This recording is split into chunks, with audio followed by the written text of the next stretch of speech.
Welcome to Grant's Rock Warehouse, and I want to welcome Dave Lubin back to the show. Tonight we are doing our series of the best years in music. Tonight's year we are looking at is 1976. Dave has picked 10 of his favorite records. I've picked 10 of my favorite albums. We're just going to talk about it. Grant is changing the world one track at a time on Grant's Rock Warehouse. Welcome to Grant's Rock Warehouse, and tonight Dave Lubin is back, and of course, when Dave's back, we are talking yet another year in rock. This time, we're going to look at 1976. We're going to do our top 10, top 10 favorite albums, if you want to call it. Though, prior to recording, Dave and I were talking. This was a very hard task. So, I know from my end, my top 10 could change tomorrow. I know I have honorable mentions. Dave has honorable mentions. So, I think we're just going to talk about 1976 pretty much. You know, this show is all about just turning you on to stuff. Maybe there's something that we're picking that maybe you don't know about. That's all we're doing. We're talking music. So hopefully you can leave a comment below. What's your favorite albums from 1976? Mr. Lubin, how are you? Nice to see you. Yeah, I'm doing great. And this was a tough task to find 10. So I kind of went for sort of a mixture of picking my top 10, but then I also wanted to pick, like as you said, I wanted in the theme of trying to find things that are kind of different, that maybe not everybody knows about, not everybody has. So I want to do a little bit of mixture. So some of the ones I left off is just I said, hey, you know what? There's some people or groups or certain specific albums or concepts I wanted to talk about tonight that came out in 76. So therefore, were these my 10 favorites? I don't know, because every day, like you say, is different. Someday I might want to listen to something that I might have considered my 11th or 13th favorite album. So I'm looking forward to talking about this year. I when we started this, I said 1981 was my favorite year in music, but I know. It might be this. So this series, we still call it that, our favorite year in music, just because, what the heck? It's got a series name. I don't care. But it's all about just talking music. And I must say, though, how I kind of honed my list was I really went with the stuff that I still reach for quite a bit. I mean, there are other ones I like, but I went, well, these are the records, after all these years. Or maybe something recently that I just picked up that I was really taken by, that maybe it wouldn't have been on my list last year. This is just like a photo in time, a moment in time that we're trying to capture. So, all right, let's do it. So let's do, I don't know. How do you want to do it? Don't we usually do like 3, 3, and 4 or 2, 2, and 2? Let's do 2. 2, 2, 2, 2. Let's do 2. Let's do 2, 2, 2. 5 sets of 2 sounds good. Let's do 2 sets of 2. All right. Want me to go? Yeah, you go first and then I'll go. All right. This one, okay, so my number 10 wouldn't shock me if it's on your list, because I remember early on in our early conversations, I remember you saying you were a fan of this person. And that's The Year of the Cat by Al Stewart. It could have been. It could have been. So it features his biggest hit, which is Year of the Cat, but that's not really my favorite song on this album. So that was by far the biggest song he had. It was his number 8 song, and then the other song that charted was On the Border at 42. But this album did extremely well as an album. It peaked at number 5. It finished the year at number 18 on the Billboard chart. It was a platinum album. A lot of really good songs on this album. As I said, the title song, I like it, but it's not my favorite. Other songs I really like on this album are On the Border, Broadway Hotel, which we said was a single. Flying Sorcery is a fantastic song, and so is his opener, Lord Grenville. So a lot of good songs on this album. Al Stewart, to me, is kind of an interesting artist. There's something about an Al Stewart. If you like Al Stewart, virtually any song he comes out with, I can listen to it, because there's something about, sometimes there's groups or singers that kind of sound the same, and I feel like Al Stewart, it's like there's something very distinctive about an Al Stewart. His vocals, but also the type of song he sings. Mm-hmm. But there's nothing that they won't put on an Al Stewart song that is like, oh God, I really don't want to listen to that. Because if you like Al Stewart, you like Al Stewart. I want to bring up kind of a funny thing. I remember I was a big fan of the show SCTV, and one of the funniest bits they ever had, in my opinion, was they were making fun of the K-Tel records, and they were imitating the K-Tel records, and they're saying, here's a whole bunch of different artists singing Stairway to Heaven, and they open with Al Stewart, and obviously it wasn't Al Stewart himself, but it was just the way whoever was imitating Al Stewart singing Stairway to Heaven, it was like, yep, that's exactly how Al Stewart would sing Stairway to Heaven in the type of tone. Anyway, I'm a fan of his. I'm a fan of this particular album. My favorite all-time Al Stewart song is actually "Time Passages," which I think is the next album. But I think it's a really good one. So I must say, that's your number 10. All right, I must say, I saw Al Stewart a couple years ago. And he played in Kent, Ohio. Right near me. Yeah, phenomenal. Yeah. He still sounded just like he did. Everybody got standing ovation. Everybody loved it. If you can go see Al, if you like what Al does, please. He still tours, so go out and support him if you can go see him. He's phenomenal. Yeah, I probably should have gone to that show because it was really, that's only about 20. I'm not that far from Kent, really. So I'm sure he'll be back. It seems like that's where he plays. I think he plays in Columbus too. I've seen him play in Columbus. So Kent, Columbus, he's around. Well, Kent, there's I know that the exact theater you went to, and in fact, I even remember when he was playing there. I remember thinking, hey, should I go see this? So, yeah.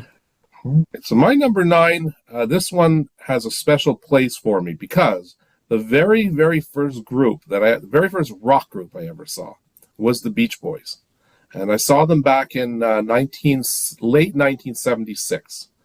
And they were playing in the Montreal Forum, and I was 11 or 12 years old at the time, and I was so excited to go to my very first concert. And the album that they were promoting was this one, 15 Big Ones. So, in fact, I can honestly say this is the only Beach Boys album that I bought like as a studio album at the time when it was released, or that particular year. Now, this album didn't get particularly great reviews, but frankly, I really quite like it. It's got a nice mix of covers, and it also has a nice mix of original music.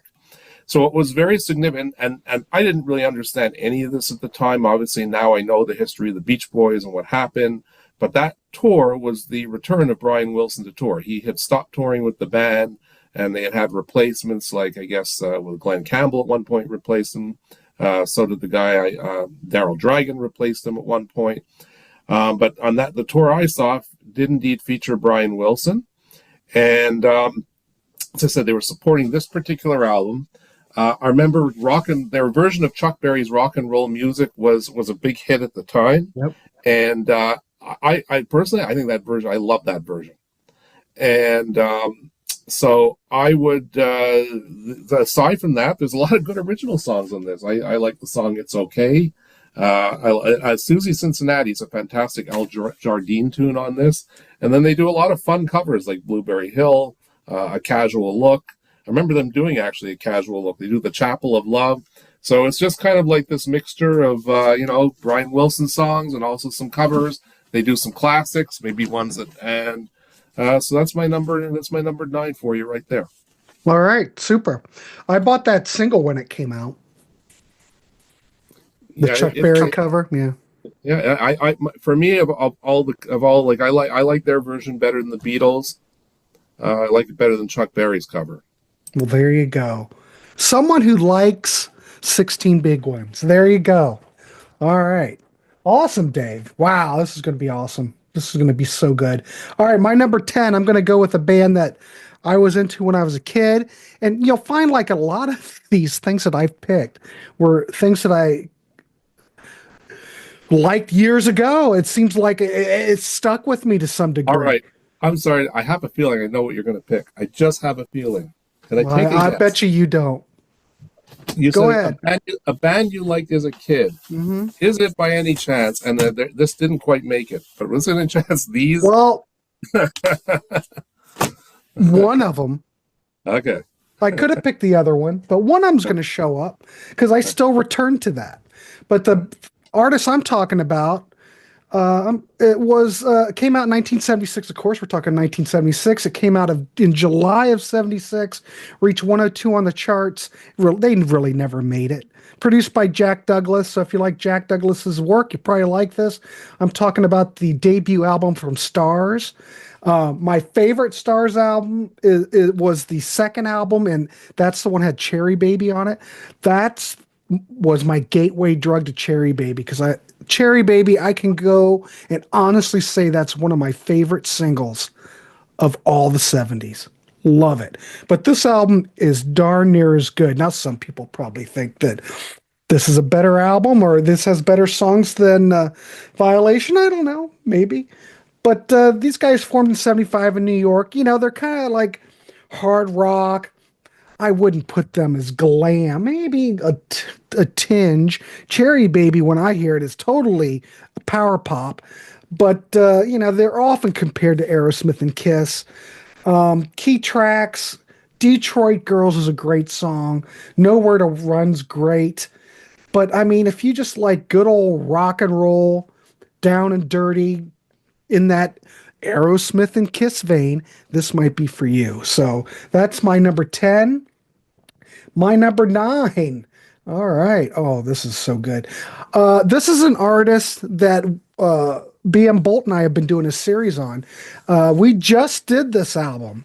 Zoot Allures came out October 76. Frank Zappa. This got up to number 61 on the charts. This is the first album. This has Terry Bozzio on it, though the cover of the album has Eddie Jobson on the cover, but he's not on it. I'm not sure how they decided the photo shoot for that record, but it's totally wrong.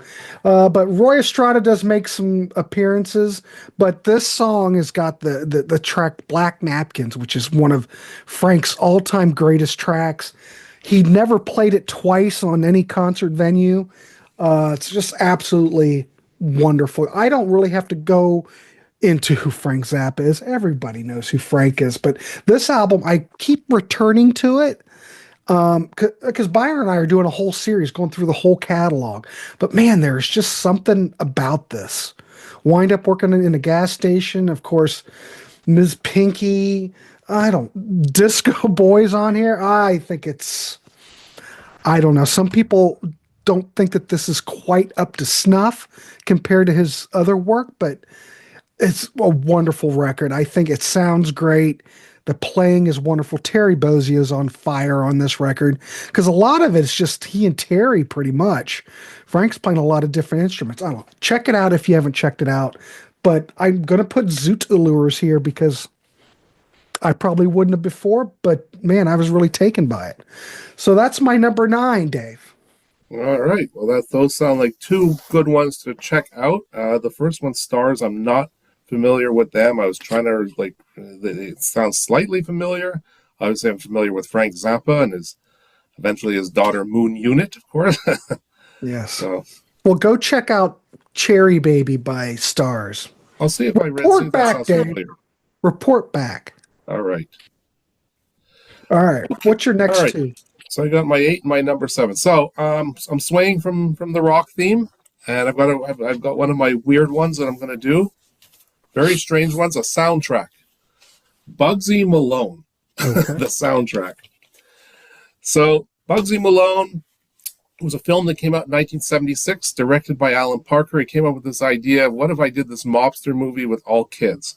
So someone I was actually a fan of was not really considered a rocker, but nevertheless, Paul Williams was chosen to write the score. And this 76 was his hot time. 76, he had two of, so there in the Oscars, there are three albums that are nominated for Best Soundtrack. So he had this one and A Star Is Born. And so he got nominated for that. And then he got nominated for a few Golden Globes for this. I personally prefer this one to A Star Is Born. It's kind of original, kind of fun, goofy stuff. So he elected to, the stars of the movie, the best known ones were Scott Baio and Jodie Foster. And he elected to not have the kids sing. So he actually got studio singers like Archie Hahn, for instance, who was also featured in The Phantom of the Paradise, which he also got a nomination for.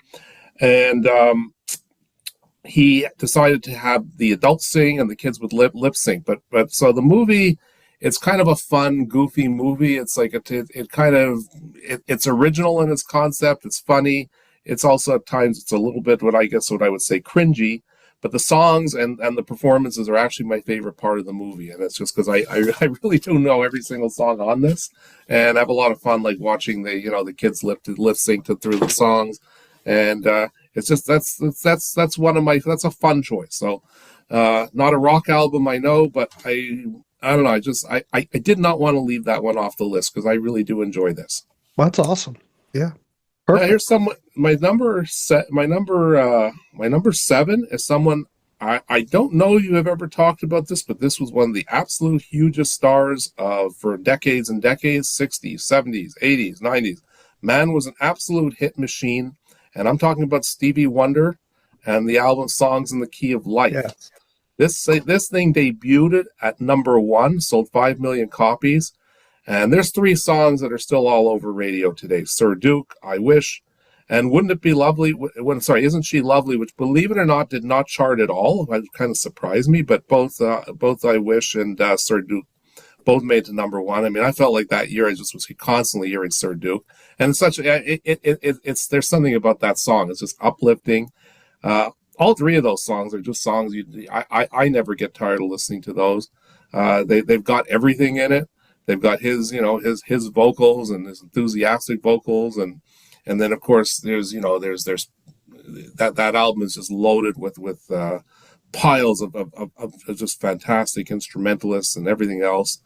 So Stevie Wonder's, you look at his career, and now we're coming into the 70s, and obviously life had changed. I mean, I do not want to turn this into a whole like analysis of everything, but he did go through, he saw a bit of everything. He was in the 60s, there was still segregation. 70s, things start changing somewhat. And so he was an important figure to the culture of the people he represented. And, he had that sort of, he could come up with the fun, fast hits, and then he could also come up with things that, sent messages, songs like Black Man and Village Ghetto Land. So very important singer at the time for a variety of reasons, but also truly one of the most tremendous artists of our time. Excellent. All right. Sweet. Yeah, that's records usually very high on a lot of lists. That might be I love that record. Don't get me wrong. It didn't make my list, but doesn't mean I dislike it.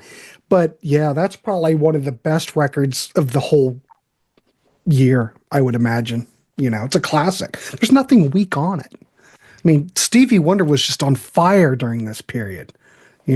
Probably started with let's see, what would be the first album when he started writing his own material for Motown? Inner Visions might be where he really took off, or what's the record that came out before that? There's so much because he was so prolific during this time, great stuff. But he was coming out, he was, what was he started, I think 14 years old as an artist, something like that. Yeah. Amazing. All right, cool. My number 8, I'm going to go with something you already held up. I'm going to go with Kiss Destroyer. Came out March of 76, got up to number 11. That's when Kiss Records really got up high. Produced by Bob Ezrin. Bob totally turned him around. He basically he had learned with Alice Cooper and applied it to Kiss. And, whatever some people say negative about Kiss is it's too polished. Where's that rawness from before? All I know is when I was a kid and this came out, we listened to this and just thought it was just another Kiss album. But the only thing that we did think is that, man, finally they sound really good, because it's not the crappy production qualities that came through before. I think Dressed to Kill sounds fine, but Hotter Than Hell it sounds like crap, but man, there is something about that production that goes hand in hand with the material. And I could say this for this too, because look at this. You've got Detroit Rock City. It has that whole that intro section, King of the Nighttime World, God of Thunder. These songs lend to this giant production from Bob Ezrin. I think all the songs are great. It's got Beth on it. and there's nothing wrong with that. That put them on the map. It's a classic. The whole record is a 5 out of 5 for me. I think this is their best album, though some days I may look at Rock and Roll Over Dave and go, well, darn, that's a better album than The Destroyer. But I think on paper, if we're looking at this, this really is a much better record than Rock and Roll Over. But please leave your comments down below, ladies and gentlemen, if you disagree. But come on, this really put them on the map. So those two albums, actually, I mean, I had them out, but the truth is they're not on my list. But I took them out because, again, if we had done this in another year, at least one of those, probably rock. I always like Rock and Roll Over a little bit better. I think mainly my favorite Kiss song is "Hard Luck Woman," and that's where you find that's on Rock and Roll Over. That's a great song. Yeah, but you mentioned Beth, though. That was a really important song for them because that was able to, that could be played on any radio station, and that's that things like that help. So yeah, it is what it is, ladies and gentlemen. So I like it. I love it. All right.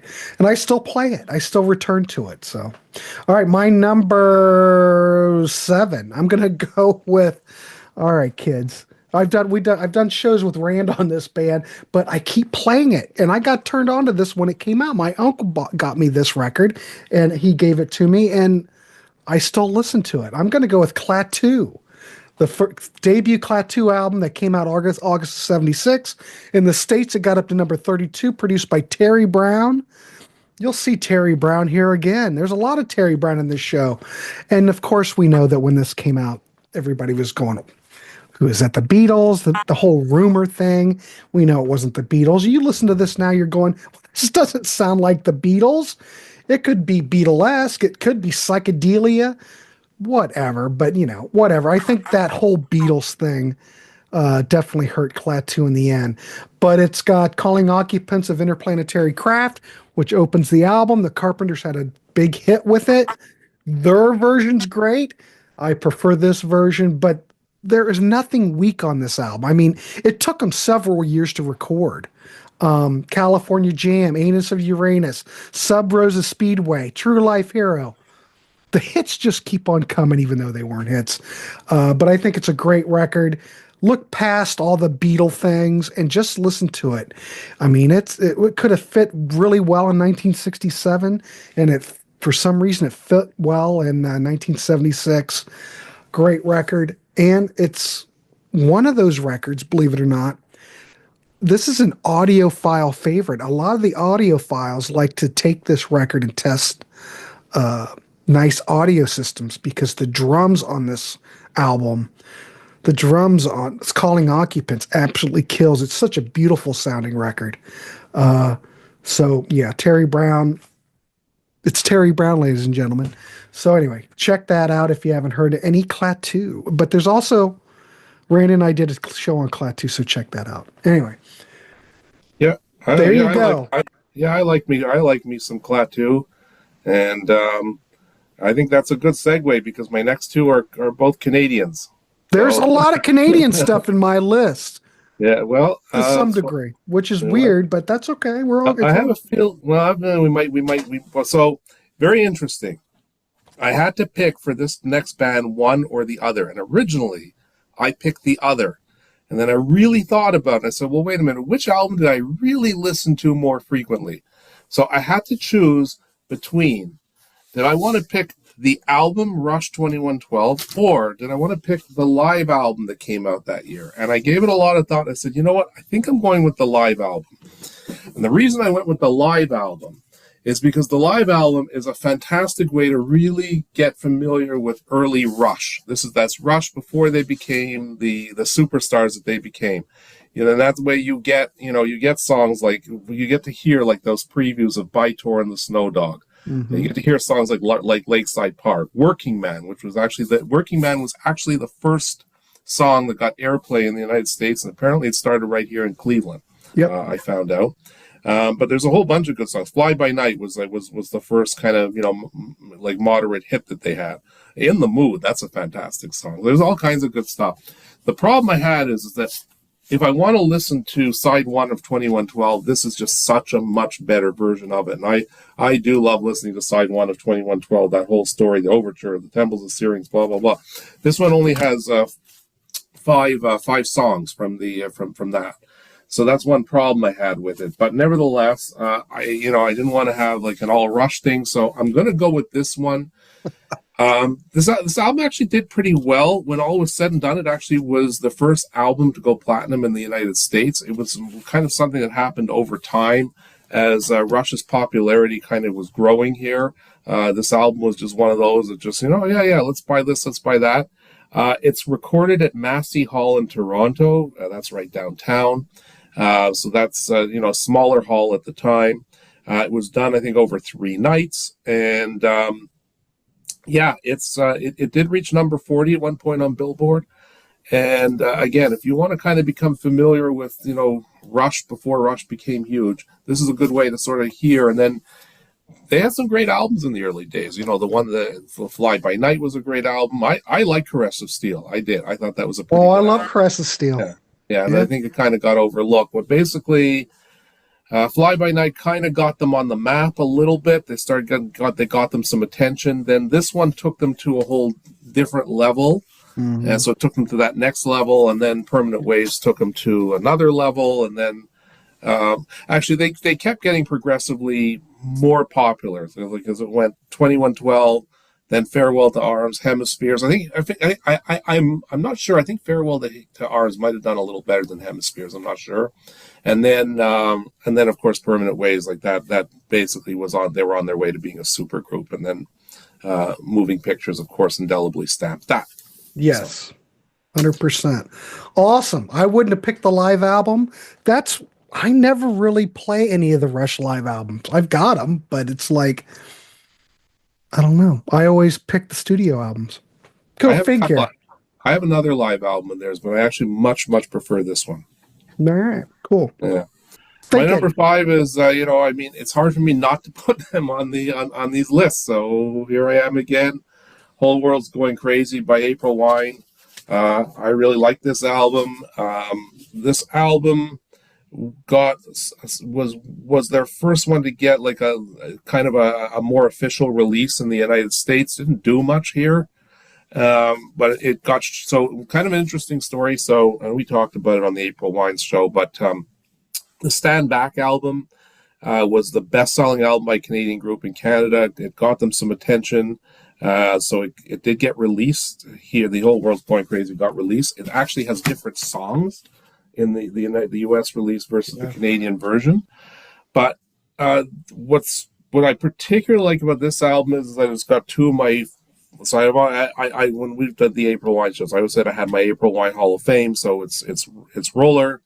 It's from the same album, Coming Right Down on Top of Me, and then from this album, Like a Lover, Like a Song, and Wings of Love. So those 4. And so just for those 2 albums alone, it's worth it. The other 2 songs I really like on this particular album are Shot Down and Rock and Roll Woman.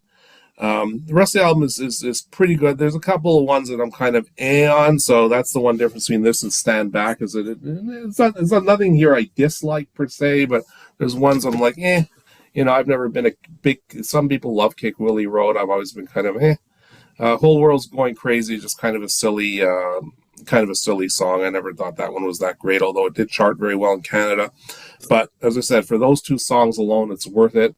I've always thought Wings of Love might be Miles Goodwin's greatest composition. So excellent. Yeah. Well, that's my honorable. It didn't make the list, but I'm going to mention it. All right. Cool. Thanks, Dave. All right. My number 6, I'm going to go with a band that the record before this was a pretty big record here in the States. It was a combination of 2 different records in the UK. One record was Sweet Fanny Adams and Desolation Boulevard. That'll give you a hint. I'm going to go with Sweet Give Us a Wink. Now, this is yet another record that the UK version's different than the US version. So, but we're talking some of the same songs, so it'll all work out, and no one will get hurt. This got up to number 47 on the U.S. charts. This was produced by Sweet Mike Chapin. This is where they were getting into that mode where they're getting rid of Chin Chapman because they used to write all their songs for him. But, like on the singles, Chin Chapman would write those and then Sweet would write their B-sides. But this is all Sweet, I'm pretty sure. I guess it probably depends upon which version you get, but by this time they were pretty much writing all their stuff, and this is way heavier than any other Sweet album. Much more heavier than any predecessor. You've got the melodies here are incredible. You've got the layered vocals like Queen. Really a heavy reliance on guitars on this record. But it's a glam favorite. I love this record. The Lies in Your Eyes, Cockroach. Cockroach is heavy, killer stuff. Keep It In, White Mice, phenomenal record. There's really not anything weak in the Sweet catalog. There might be some records that might be a little bit better than others. Even when Brian Conley, was fired or left the band, whatever you want to call it, those Sweet records are still decent. In fact, I do believe someone told me that they just put out a Sweet record, that Andy Scott's Sweet just put out a new Sweet album, and I haven't heard it yet. But it really doesn't sound like Sweet, but if you're into hard rock, evidently it's a great release. So maybe check it out. If you've heard it, leave a comment down below because I haven't heard it yet. And if you dig Sweet, leave a comment. So that's my number 6. Now my number 5, I'm going to go with a record because I was crazy about this band when I was a kid. I was crazy about Sweet too, but a lot of those that Sweet catalog I didn't really come into later. But this record that we're talking about, this band, I was freaking Tommy Shaw crazy. He was like my idol. He and James Young, their guitar interplay, playing back and forth. And so I'm going to go with the first album that Tommy Shaw came into, Styx. And I'm going to go with Crystal Ball. Got up to number 66 on the charts. Produced by Styx. They took over the production on Equinox, and they seem to know what to do with themselves. So this has got Crystal Ball, wonderful Tommy Shaw song. Mademoiselle, another vocal from Tommy, wonderful. Opens up with Put Me On. It's got this Dennis DeYoung song, Jennifer. Shoes, This Old Man. Great record. I still play it today. I still like it. I like that album quite a bit as well, by the way. Didn't quite make my list, but yeah, there are other albums in the community, if you want to call in the, the halls of great albums. You're not probably going to put Styx Crystal Ball there, but hey, I keep returning to it, and that's all I can say. So that's why it's making the list. I like it. I love it. So there you go. I think if I was to make a list of my top 10 Styx songs, I think there's a really good chance Crystal Ball and Sweet Mademoiselle would both be on it, or if not top 10, they Crystal Ball would be my top 10 for sure. Mademoiselle, it'd be, if it's not 10, it's 11, 12. It's in that range. It is one of my favorite songs by them. So yeah, I agree. It's an overlooked album. There's other good songs. And I don't know why, because the great Tommy Shaw's on it, and he just totally transformed the band. We know that when Grand Illusion, got on the scene, that they totally got it together. I mean, that's just a flawless. Yeah, Grand Illusion's a better album than this, but still, I loved Crystal Ball. So, we'll always have. Yeah, on a popularity standpoint, because if I recall, Equinox came out before that one. Yep. So they kind of had, it was like they kind of took, in terms of popularity, they took a little bit of a step down. And then they had, of course, the big hit that was Grand Illusion. But it was like that album that sort of got lost. And yet I agree with you. I don't know why it got lost. I think it's as good as Equinox myself. Yeah, I agree, 100%. It's on that level. Yep. All right, Dave, what's your next two? All right, my next two, not a rock album. Although, even though it's not a rock album, it's rocky. Okay. So one of my favorite, if I'm going to pick my favorite franchise, the Rocky franchise is my favorite. Is my favorite franchise of films. There's not, that's one. There's very few franchises I can think of out there where I went to go see every single one. But nothing beats the original. I don't know where it ranks in my all-time favorite movies, but I mean, I don't know. Your listeners might think, well, why is this guy on a rock show and he's got this on, which is just filled with mainly instrumentals. And here's the thing: I like this album a lot, I like this movie. Like as I said, it's definitely my second, my third, maybe my favorite movie. I don't know, depends on the day of the week. But that movie is so helped by this soundtrack. It's not a musical, and yet the music is so damn important to that movie. Mm-hmm. And when you just kind of listen to this as an album, I don't know if you're a Rocky fan or not, but first of all, you think about people laugh about the montage. I think this album started the montage. You think about "Gonna Fly Now," which did get nominated for Best Song, and the whole concept that he's getting ready for the fight and the exercise and everything, and then they kept doing that same concept over and over again in all the next Rockies, but that was fine. And then "Going the Distance" and "The Final Bell" are also, I mean, one of them is to just sort of bring you along in the fight, and then they're starting the fight, and the music to it is great. And then "The Final Bell" is basically that last scene where Adrian's running to him.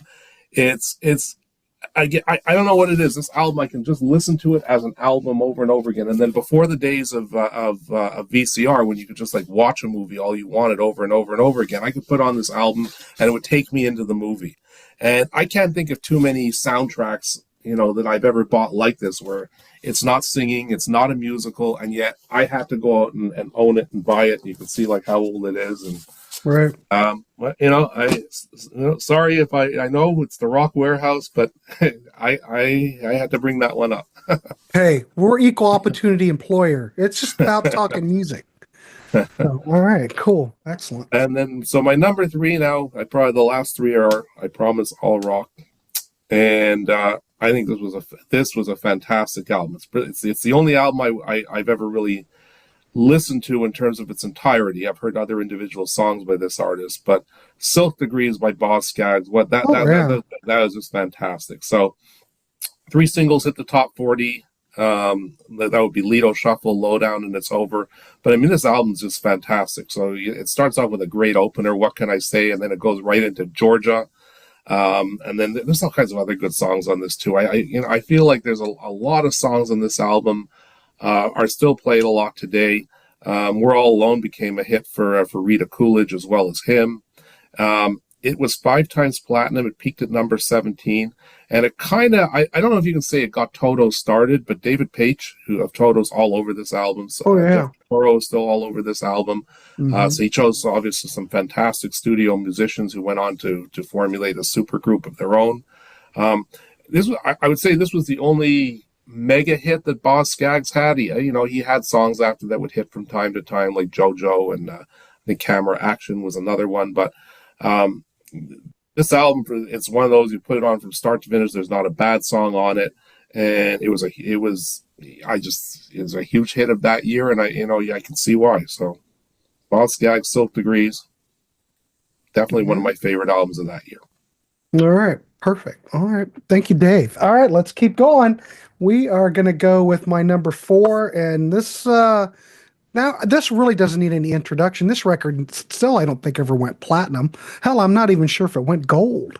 But this is instrumental because this really created a whole genre of music, I guess. I think there's probably only 2 albums that you need. You probably need the Sex Pistols, Never Mind the Bollocks, and you need this record, the Ramones.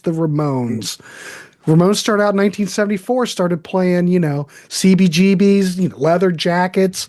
They had their little tennis shoes. They had ripped jeans. They had a certain look. They certainly didn't fit in with everybody else there, but when they played live, everything was very fast. Right in between, they do a whole set in 20 minutes, kind of like the Beatles. That's kind of where they took that from too. Not that the Beatles were rushing through songs, but quick sets. But we're going to go with that debut Ramones album, Blitzkrieg Bop, Beat on the Brat, Judy is a Punk, Wanna Be Your Boyfriend. One hit after another, as far as I'm concerned. Great record. So really, if you need any punk, all you need is the first Ramones album and the Sex Pistols. I think, for me, that's all there are other things I like, but I think if you just starting out, check out this first Ramones album if you haven't. My next pick, my number 3, Rush 2112. Again, Rush, Terry Brown. We're making another appearance here with Terry Brown. Great record. This came out in March of 76, got up to 61. This is when Rush arrived, you would have to admit. And we all know Rush. We've talked about him plenty of times. And key tracks for me, of course, is the 2112 Suite. Great. When I saw them on their final tour, they played it, and it was absolutely, everybody just was up in arms. They loved it. God, man. Passage to Bangkok, wonderful. The Twilight Zone, Lessons, Tears, wonderful. I always kind of look at this record as part two to Crest of Steel because, where Crest of Steel kind of leaves off, this kind of picks up. I really like Crest of Steel in 2112. God, I probably like them about the same. But Crest of Steel didn't come out in 1976. So, yes, that would have to be my number three. I still return to this record all the time and never get tired of it. I never get tired of listening to that side one. And actually, the Moving Pictures tour, which was the one time I saw Rush, they opened up with that side one, Temples of Syrinx and the whole thing. So, wow, they did on Moving Pictures. They did. They opened up with that, yeah, and they played. I can't remember if they played the live version from the All the World's a Stage, if they did play it in its entirety, but they played most of it anyway. Mm-hmm. Great stuff, ladies and gentlemen. I really shouldn't even have to go into 2112. Everybody around here already knows about it. But anyway, that's my number three. All right, Dave, what's your next two? All right, well, my next two, I mean, they're two of the greatest albums of all time, in my opinion. I think all these albums are fantastic, but so I think I love this live album. Leonard Skinner, One More for the Road. When we first started doing this, I said, I'm not going to pick live albums, but then as we started doing the show, I started saying, no, there's just certain ones that they just belong on these lists. Again, it's kind of like the Rush thing, but this is just, so much better recorded. And, it means so much more because whereas I got to see Rush live, obviously, by the time I became a Skynyrd fan, Skynyrd no longer existed the way we knew it. And you really get a feel on this album of, boy, these guys must have been really something to see live. The songs just sound so damn good. Freebird's an excellent song. And Freebird's just an absolute classic rock and roll song. And yet they take it to a whole new level of this with the whole piano solo and everything. The way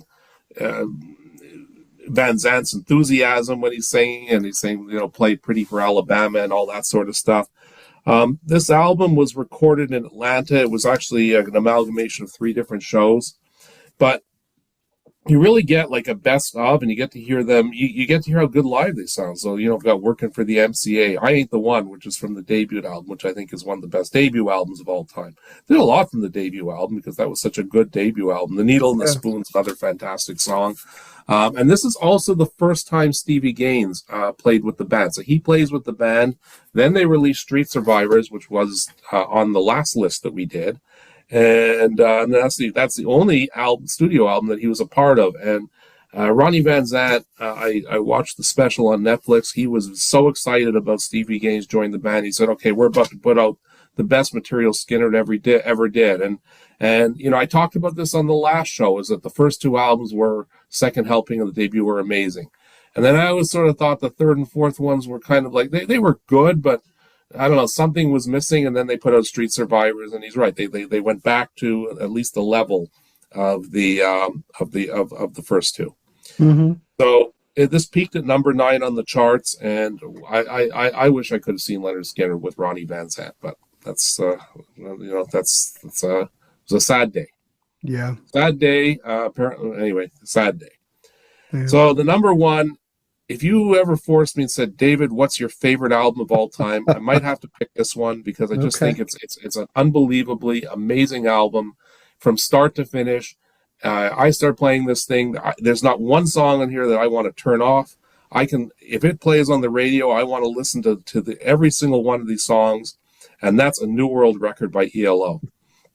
ELO was on a run like couldn't believe, because they followed it up, because the album they did before, and I can tell you right now, it might be at the top of them. I mean, I'm already previewing, but when we talk, I think 75 it came out. I mean, Face the Music was an unbelievable album on its own, but this thing is just so damn good. It reached number 5 on platinum. They were already like, a band on ascension, but they had reached a whole new level of success with this. A whole bunch of popular singles, Living Thing, Do Ya, Telephone Line. Telephone Line reached number 7 here in the States, number 1 in Canada. But it's the deep tracks that I prefer. First of all, the opening song "Tightrope's" just amazing. I was disappointed when I finally got to see ELO about 5-6 years ago. They didn't open with "Tightrope," but Shangri-La is a really cool song. "Above the Clouds," "So Fine" was. I was kind of surprised when I went through that "So Fine" wasn't a single and wasn't a hit, because I used to feel like I used to hear that on the radio all the time. So I guess it was just, listening to I used to listen to a lot of AOR, and that's probably why I used to hear "So Fine" so much. But anyway, Grant, I think that might be my favorite album of all time. That's quite a statement. But My favorite rock album. I can't argue with that, Dave. This is definitely a peak for ELO. Definitely. All right. Well, we might get back. We'll follow up. I'll round up my top 2, and we'll circle around. We do have honorable mentions, ladies and gentlemen, so hold on. My number 2, which I think is one of the best offerings from this band. I think if I'm really looking at it, I think Katie Lied might be my favorite album, but this is probably, this might be number 3. I don't know. We're talking 1976, though. That's all we're talking about. Steely Dan, The Royal Scam. Got up to 15 on the charts. Of course, this is Donald Fagen and Walter Becker. They're down to a duo at this point. But we do have, Larry Carlton playing all the leads on here, I do believe, for the most part. Chuck Rainey on bass. Bernard Purdy drums. I mean, come on. They had a lot of studio musicians by this time. But gee, many Christmas. There is not a weak song on here. Kid Charlemagne opens up. The Fez, kind of a jazz, funky rock. Is it disco? Well, there's definitely some disco. Someone sprinkled some disco on top of that track, and that was a pretty decent hit. My personal favorite track on this album is "Don't Take Me Alive." I think Larry Carlton and what he does here on the guitar is absolutely brilliant. The tone that he gets, love it. Green Earrings is on here. Haitian Divorce. Sign in Stranger. Not a weak track on here. The sequencing is great on this. Is it as good as Asia? Well, Asia is one of those records. It's a pretty great record. But I love this. It's my number 2, damn it. So I like it a lot. And I don't get tired of it. That's what I'm saying. All these things on my list, I don't get tired of. Whether they're the great records or not, well, this is what I'm going with today. And Dave, you and I have lined up. And I want to mention this, that you and I didn't discuss our lists. We didn't share any information. But my number 1 is Electric Light Orchestra, New World Record. Another perfect record. This is the best ELO album as far as I'm concerned. Everything after that, Out of the Blue is a great record, but it's not at this level. Things start going back down. Everybody has a peak. ELO kept getting better, though there's nothing wrong with that Roy Wood album at all. The debut with Roy is great. It's really just another Move album, but they got better and got better. Telephone Line, beautiful. To open up a Tightrope? Oh my God. Living Thing, Do Ya, which is a Move remake. I do like the Move. Well, do I like this version better? I love the Move version, but I like it. I think it's a perfect record. It's not short, but I mean, it's not bloated like a New World Record. You could argue, when New World Record came out, I mean, when Out of the Blue came out, some people thought there was some filler on it. I really don't hear it. Thought it was a bit bloated, pretentious maybe. I don't know. I think it's great, but I think this record, basically, I agree 100% with everything you said. Got to number 5. There's still a band here. You still got violin on here. though eventually Jeff would weed out all the orchestration. I think just became keyboards by that Balance album. Is that what it is? Balance of Light? What is the name of that? The orchestra was still there for Discovery, I believe. Probably. Yeah, Well, see, for me, it kind of went like this. Kind of they peaked, and then they not horribly, but that double album, the Out of the Blue album, Out of the Blue, yeah. The last time I didn't like it quite as much, and then Discovery, I really like. It was right up there for me. I really did like Discovery quite a bit. All right. See, I kind of look at it. I kind of look at it things. as it's kind of, I don't know. It's not this, but it's not this. But it's real. But it's it's a 5-star album for me for sure. Okay. Yeah, absolutely a 5-star album. We all hear it differently. I like the record. I have nothing against that record, but I just think here that everything totally gelled perfectly. Whatever Jeff Lynne was trying to achieve after Roy Wood left totally came together on this record. That's when I think ELO, even though I like El Dorado, Face the Music, I love all those. This one encapsulates ELO perfectly for me. So, see, for me, from El Dorado to Discovery, he could basically do no wrong, except for, I don't know if I can say he did wrong on Out of the Blue. I have a feeling if Out of the Blue was a single. It would have been better. It would have been better. That's what I think. I think that's what I'm guessing. Anyway, excellent, Dave. What's your honorable mentions for? All right, so I'm gonna. So we already talked about the Kiss albums. I was a little surprised. I thought you were gonna have this one on. I believe this is 76. Yeah, I like all the Paul McCartney stuff, but Cook, the Linda song kind of, I cringe when that comes on. Cook of the House. Yeah. Nothing's like the cringing I hear when I listen to Double Fantasy of Yoko when the Yoko songs. But though Yoko did put out a good record, he has put out a good record. But that's another show. Anyway, go ahead. Yeah. Okay. So there's two also I want to mention. So one is I was trying to figure out how can I get this one in there, and I thought, you know what, I've talked about this guy before on other, and it was more.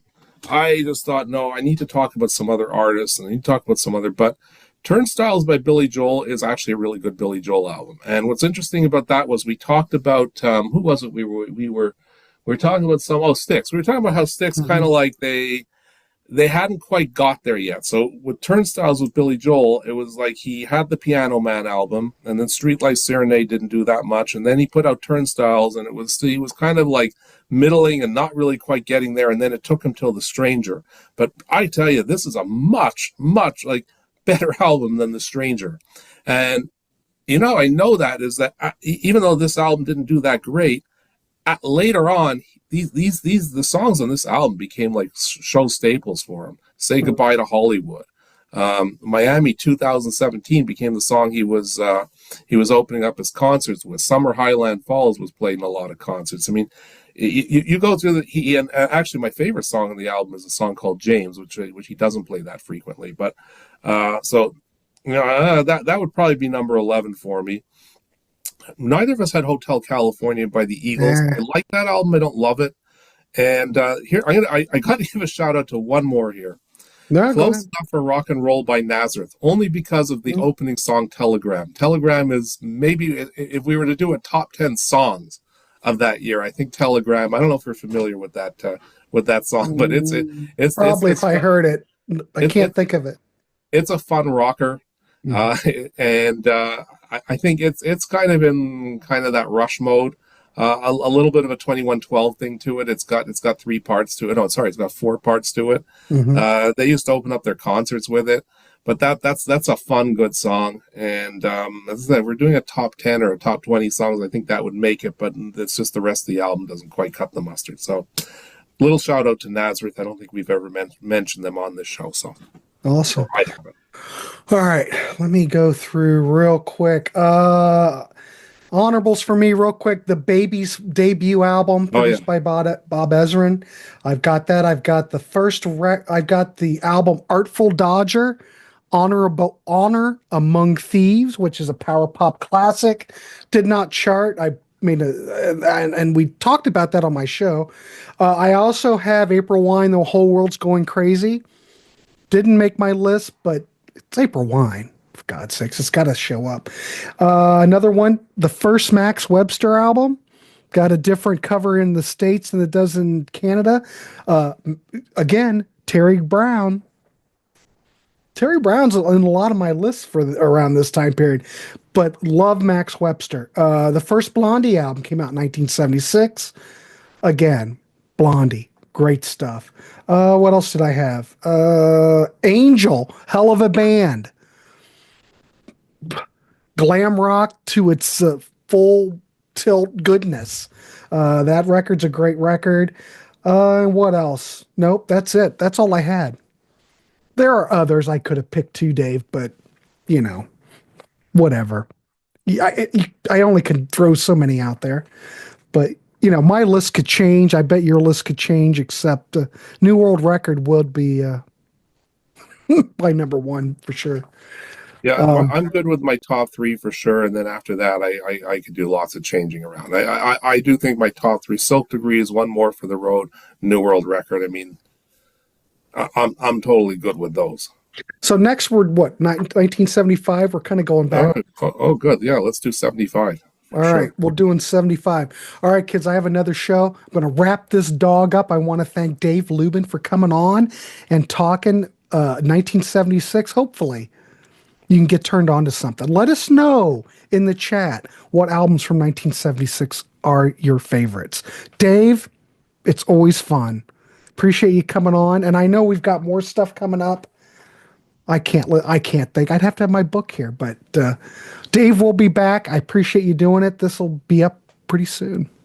All right, thanks for having me on. And and as you just a reminder, if there's Lions fans out there, this show is going on. My Lions show is going on until they're eliminated.